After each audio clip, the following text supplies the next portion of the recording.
Hello everyone, welcome to another Take a Peek episode. This week we're taking a peek at a game from Arcen Games called Starward Rogue. Now this game came out fairly recently, back in January. And just a little disclaimer, they gave this game to me for free so I could go ahead and play it and review it for you guys here for the Take a Peek series. Also, it should be noted that this is an unusual Take a Peek episode for me. I opted this time to go ahead and do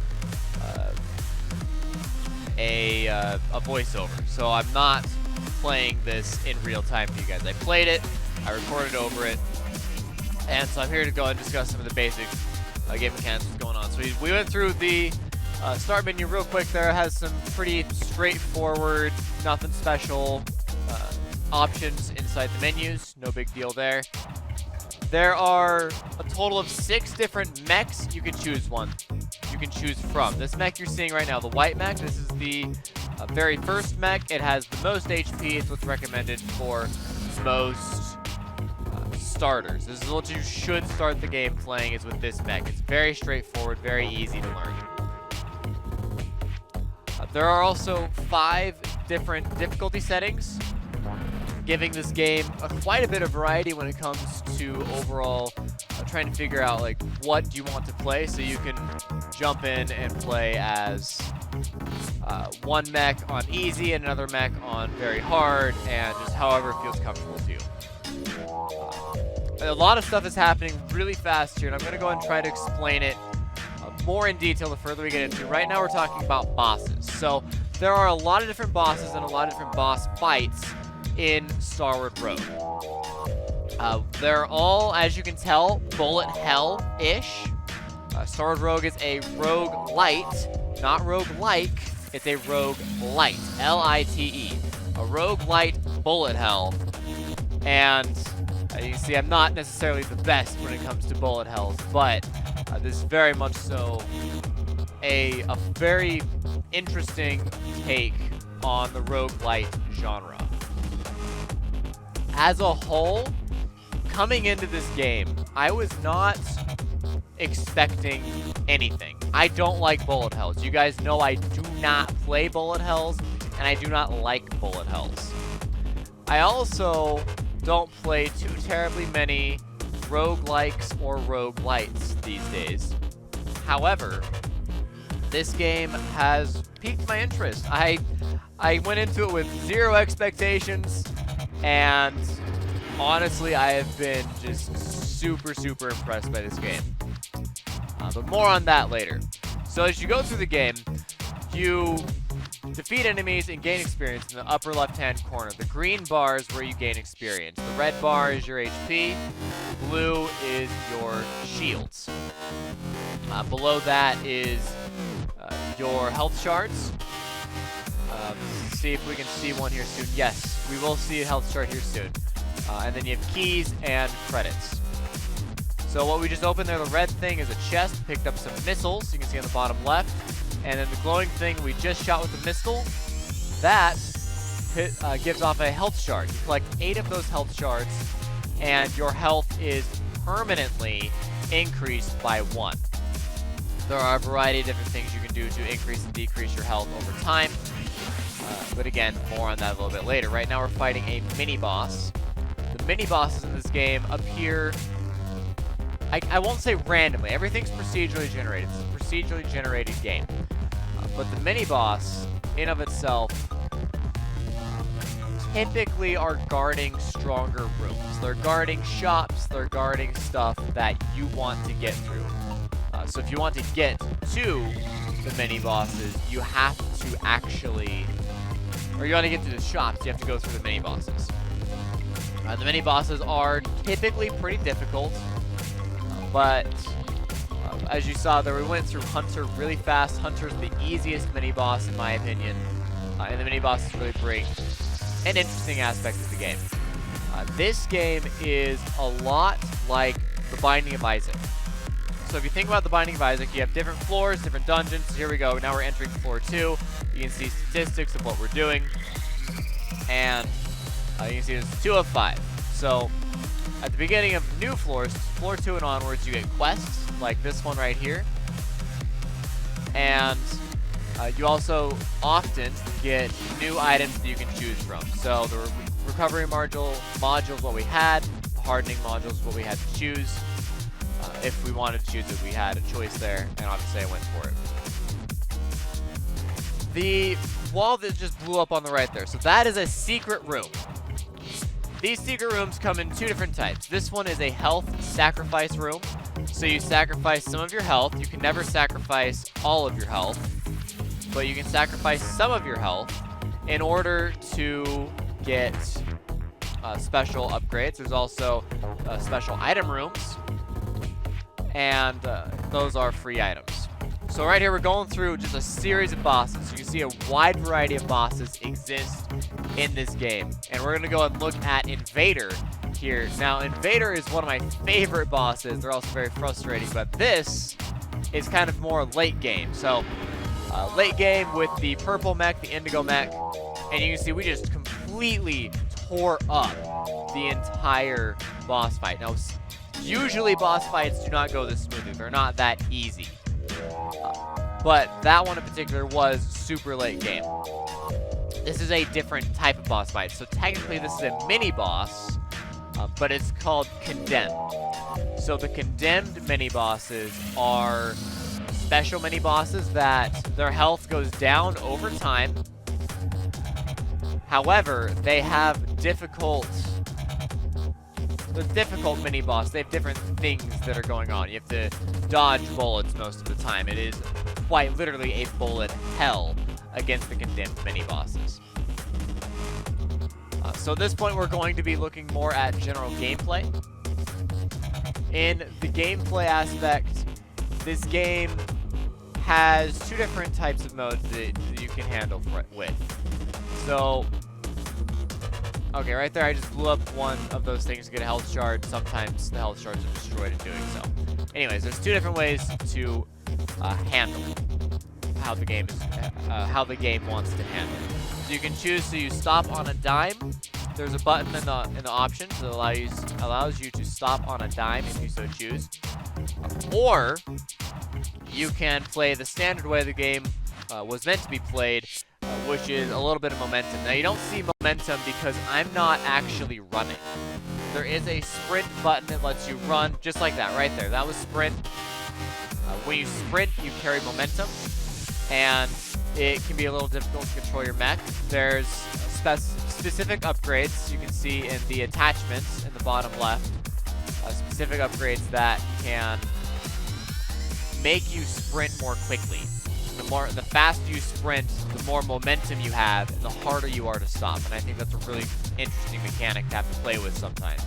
Now, if you want to play more Binding of Issac style, you're going to want to turn to stop on a dime, because that momentum can get you into some serious trouble, especially if you're not paying enough attention. One thing I did not talk about earlier is basic game mechanics. On the bottom left, you have your primary weapon. It has an infinite number of ammo. The reason why you should not spam it all the time is because of accuracy bonuses. So we saw earlier at the end of the level, went through the stats for that level. The higher your accuracy, the more experience you get, bonus experience you get for that level. You get experience for having high accuracy. You also have a secondary weapon, which varies based on the mech and based on the items you can pick up. So, right now, we're not really using the secondary weapon. There's really no need. The Indigo's secondary weapon is actually more defensive than it is offensive. There's a whole variety of different secondary weapons that there's too much to talk about, but it really adds quite a bit into the game. Missiles are a limited resource. You pick up missiles pretty much primarily from chests, sometimes from glass jars, but for the most part from chests. And the missiles are used for pretty much getting health shards. That's almost the entire reason why you want missiles. Now, they're very, very powerful. You can use missiles for a great many things, but for the most part, you're going to want to use them to get health shards. should be noted that this is, I believe, the final floor in the game. Now, like I said earlier, every floor is procedurally generated, and that leads to a completely different experience every time you play the game. It also helps that Arcen Games actually is supporting this game quite well right now, I should say, in that they just a couple days ago added in an extra was it 2 enemies? It was 2 or 4 enemies. They added in an extra 2 or 4 enemies, some of them made by the community, and a lot more enemies, like enemy types and varieties, are actually unlocked the more you complete the game. So the further you get in the game, the more you unlock in terms of items you can find, and the more you unlock in terms of enemies you can find. But also, the more variety in bosses you can find. Now, I did not show all the bosses in the game in this, and I won't show all the bosses in the game, because the first while that you're going to be playing the game, you will be playing it on a total of 5 levels. And there's actually an achievement for beating it for the very first time, saying you beat the quote-unquote final boss, because you beat the boss on the 5th floor. However, this game parallels Binding of Issac in so many ways. I'm not a fan of Binding of Issac. I have not played much Binding of Isaac. I've watched some, primarily Binding of Isaac races. This is why I'm comparing it directly to Binding of Isaac, because it looks, and from what little I have played, it feels a lot like Binding of Isaac. What I would say is the reason why I like this game and I don't like Binding of Isaac is this game is clear. So everything has stats, everything has percentages. Right there, so that says increase energy by 10, increase energy by 4, and then that restores you health. And then there's credits, there's keys, and everything has percentages, it has data, numbers. You cannot see your actual stats. There are no hard numbers for you to look at. But there's no ambiguous text. There's no confusing or just general, again, ambiguity is the best way to say it. There's no ambiguity in what everything does in this game. And to me, that is an absolutely massive benefit. It's the reason why I like this game and not the Binding of Isaac. Binding of Isaac is confusing. You have to look it up on the wiki and figure out what items go with what and what do they actually do. Should you even grab X item? And it gets too complicated for the average player, I would say. Binding of Isaac is too vague. Starward Rogue is very clear, it's very straightforward, and in some respects, that's going to be a big drawback for some people, because they like the ambiguity that they see in the Binding of Isaac. They like the fact that they don't necessarily know what is going to happen without looking it up first, or they feel like they're in a nice, special group in that they understand and they know what everything does in the Binding of Isaac, whereas newcomers won't. But at the same time, that's a big barrier to entry in that Starward Rogue actually makes it very easy and very clear. To me, Starward Rogue is a game that works great for people who are new to the roguelite genre and who are new to something like the Binding of Isaac. They want to get into roguelites and they want to get into bullet hells, but the difficulty of the very popular games of that genre is just too much, and they can't get into it. They cannot get into the game or the genre because there's no game that helps them get into it. There's no quote-unquote gateway game. I would say Starward Rogue is definitely a gateway game. going back on what I said earlier, I know I'm bouncing around here, guys. I do apologize. I'm bouncing around all over the place. But going back on what I mentioned earlier about the quote-unquote final boss, again, similar to Binding of Issac game, for the most part, like I said, it's fairly clear, but you have to play the game to unlock more stuff, which makes sense. There is a mode where you can play to have everything unlocked at the very beginning if that's what you really want to do.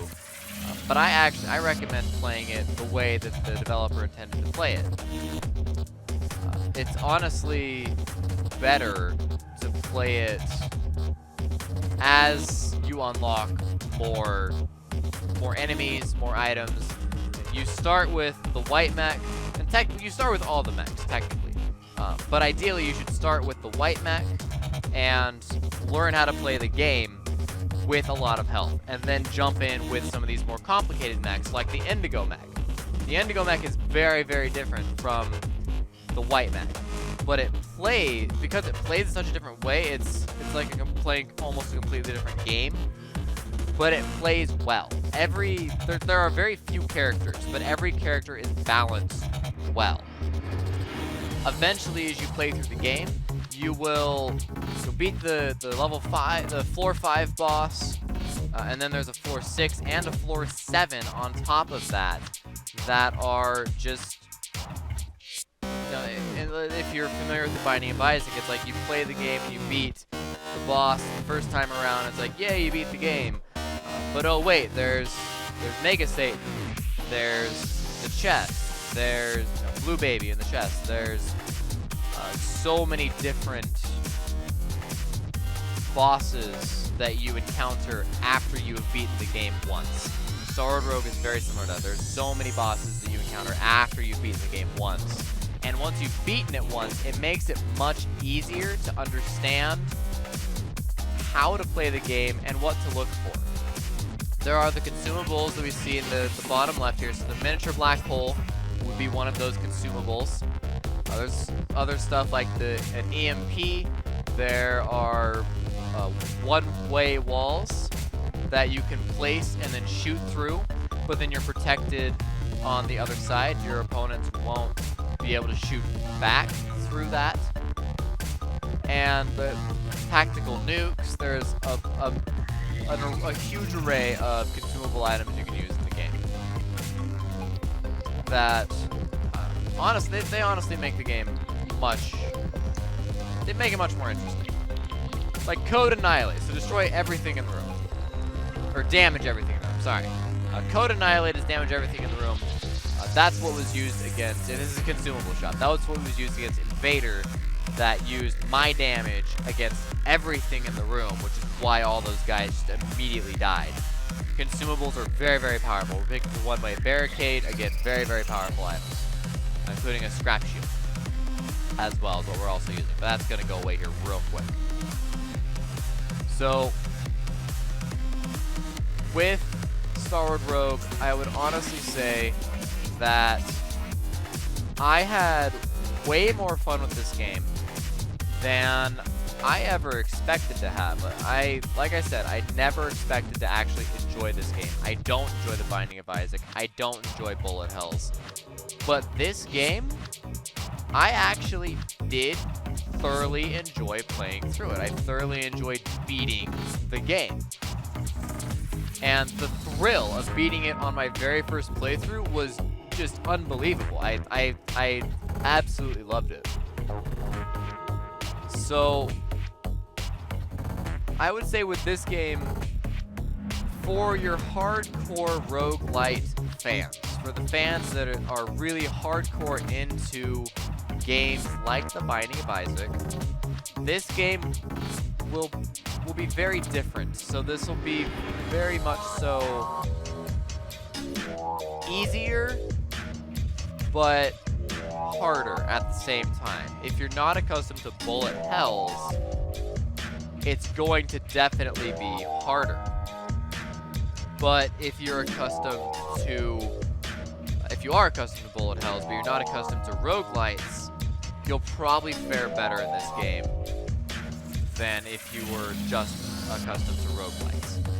This game is absolutely a bullet hell, more so than the Binding of Issac by far. The Binding of Issac is not a bullet hell. This is a bullet hell. There's no question about that.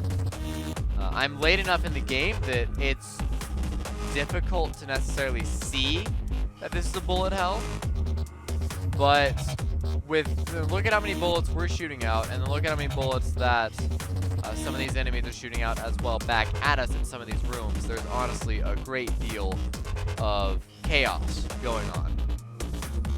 But it's very organized chaos, and it's overall a very good thing. Now, we're going to go ahead and look at one last thing here before we close it down. So when you hit escape, you can see the items you have, you can see the details of your weapons, and you can see pretty much everything you need to know, aside from the fact that you don't really get to see how much damage you do, or you don't get to see your rate of fire or reload time or any of that, but you do get to see your level, and you get to see all the items you have. And this specific build right here that you're seeing is what I used to beat the game on my very first time.